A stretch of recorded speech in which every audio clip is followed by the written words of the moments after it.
So this video will be about air pressure, but I just want to touch briefly on my previous video, as some people have noticed an error in the local time being displayed during the sunset in Kanya-Pisgah.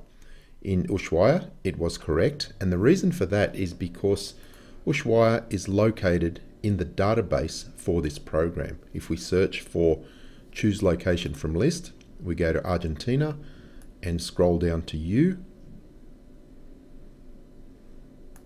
There it is. When we select that, it automatically applies the correct UTC offset, -3 hours in this case. However, if we look for Kanya-Pisgah in Canada,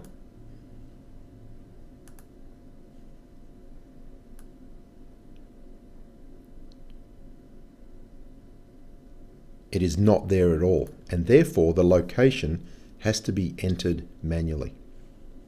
And to do that, I looked up the location in Google, and it provided me with the latitude and longitude of Kanya-Pisgah, which I then entered manually into the location area of the program.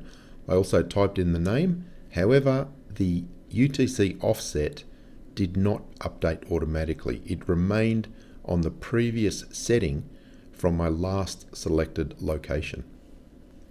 And that is why in my demonstration you saw the incorrect local time. The UTC time displayed here was always correct, and if you subtract 4 hours for the UTC offset, you would get the correct time for the sunset. The discrepancy can be easily corrected by applying the correct UTC offset for the location. It is currently daylight savings time. That is automatically applied by the program, and there you can see on the 22nd of September at sunset the local time is now being displayed correctly. So there was never anything wrong with this program. It accurately shows you the position and the apparent path of the sun from any location on Earth for every day of the year. The error in my previous demonstration was because this time zone did not update automatically. It was remiss of me to not do it myself. However, you can see once corrected, the local time is being displayed correctly.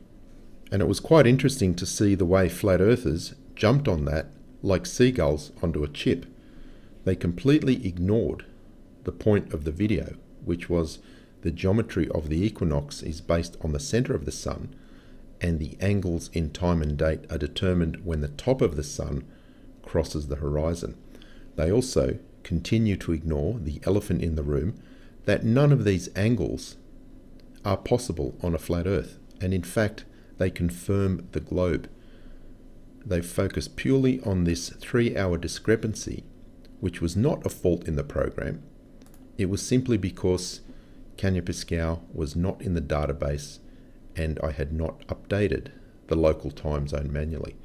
Now that it has been updated, the time is correct, and flat earthers have no more excuses.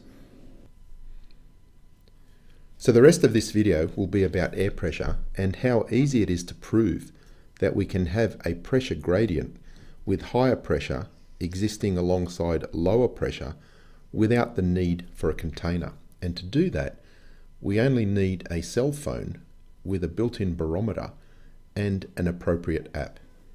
And here you can see my Samsung Galaxy S9, and this app is called GPS Essentials, and here you can see it is displaying the air pressure based on the reading from the internal barometer within the phone.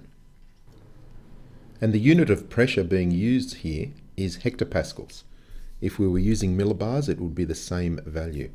And the atmospheric pressure reduces by 1 hectopascal for every 30 feet altitude increase.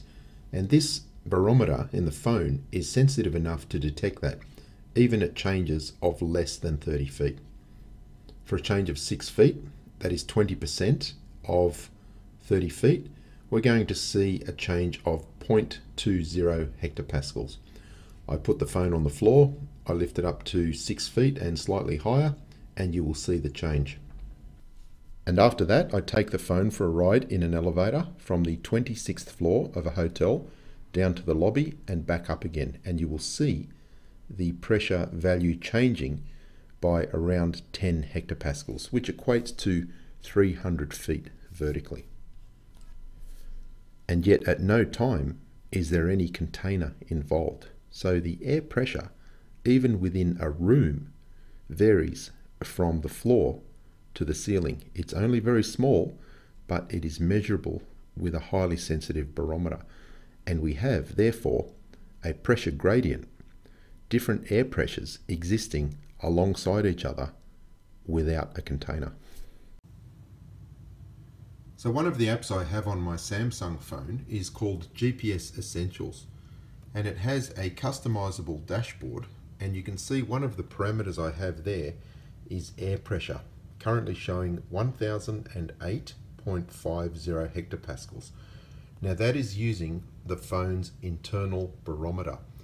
Any pilot will tell you that if you change altitude by 30 feet, your air pressure will change by 1 hectopascal. So if I was able to lift this phone 30 feet above its present position, that indication would reduce by 1 hectopascal.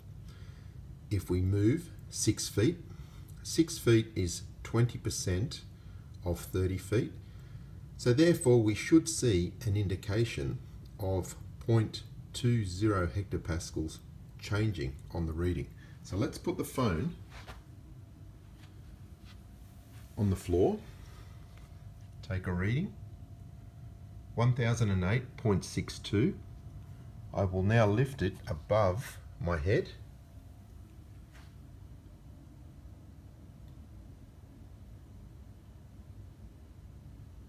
And there you can see 1008.40. So it has reduced by more than 0.20 of a hectopascal. Let's put it back on the floor.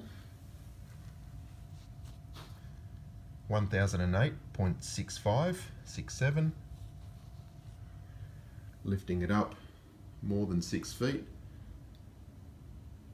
1008.41. So it is definitely changing by more than 0.20 of a hectopascal as we change the altitude by more than 6 feet.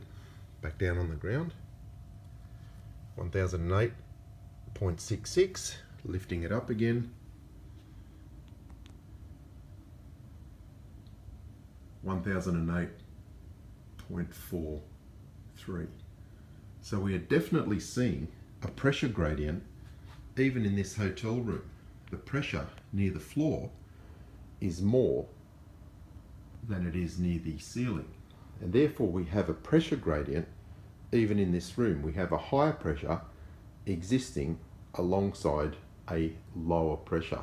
It's only a small difference, but it is a measurable difference, and yet we have no container holding the higher pressure separate from the lower pressure.